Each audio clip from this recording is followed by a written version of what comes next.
Vettel, très amer à propos des incidents du début de course. Nous avons de la chance que rien ne se soit passé. Je suis content que ce soit un excellent résultat pour moi, mais j'ai marqué des points que j'ai capitalisés. Ce qui compte aujourd'hui, c'est que Carlos va bien. Nous avons une situation très étrange, mais rien ne s'est passé. Nous en sommes sortis heureusement. Après ce qui s'est passé aujourd'hui, il y a beaucoup de choses qui ont conduit à cela. Toute la grille a été sur le mauvais pneu. Ça doit être amélioré. Nous ne pouvons pas courir quand il y a autant d'eau sur la piste. Nous le savons depuis des années. Mais ça a conduit à un crash avec Carlos. La visibilité est quasi nulle avec le spray d'eau. Nous avons de la chance que rien ne se soit passé. Nous devons nous assurer que ça ne se reproduise pas. Bien sûr, le tracteur n'aurait pas dû être là. Les gars qui conduisaient le tracteur reçoivent-ils un an de FIA, je suppose. Beaucoup de choses que nous devons apprendre, dont nous devons apprendre et comprendre. Aujourd'hui, on a juste eu de la chance. Ouais, c'est pas faux ce qu'il dit en même temps. Hein. Il y a eu de la chance, hein, de la réussite.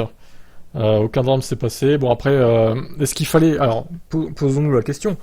Est-ce qu'il fallait quand même prendre le départ en départ arrêté, ou en départ lancé d'ailleurs, malgré la présence d'eau? Moi je pense que ça, c'est bien qu'ils aient tenté quand même le départ. Bon après, c'est vrai que Carlos Sainz s'est craché, mais en même temps j'ai envie de vous dire, il n'y a que lui qui s'est craché au final. Il n'y a que un pilote sur 20 qui s'est craché. Est-ce qu'il fallait pour autant mettre un red flag? Je suis pas sûr. Honnêtement, on aurait peut-être pu les laisser continuer un peu. Par contre, s'il y a eu trois autres crashs, ouais, peut-être là, mettre un red flag quand même. Effectivement.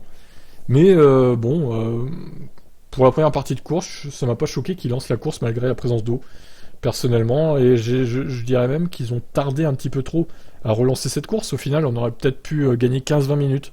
Parce on s'aperçoit qu'au final, ils n'ont pas gardé très longtemps les pneus full wet. Ils se sont vite débarrassés des pneus full wet pour mettre des intermédiaires. Qui dit intermédiaire dit moins d'eau sur la piste, techniquement, donc c'était roulable, largement, pour la reprise. Donc, à part le tracteur sur la piste, effectivement, qui est un scandale, le reste me paraît pas choquant. Ils ont même été trop sécuritaires, je pense, à nous faire attendre pendant 2 heures. Je pense, ouais, ça aurait pu en prendre 15-20 minutes avant, honnêtement. Bon, vous en pensez quoi, vous? Ciao, ciao.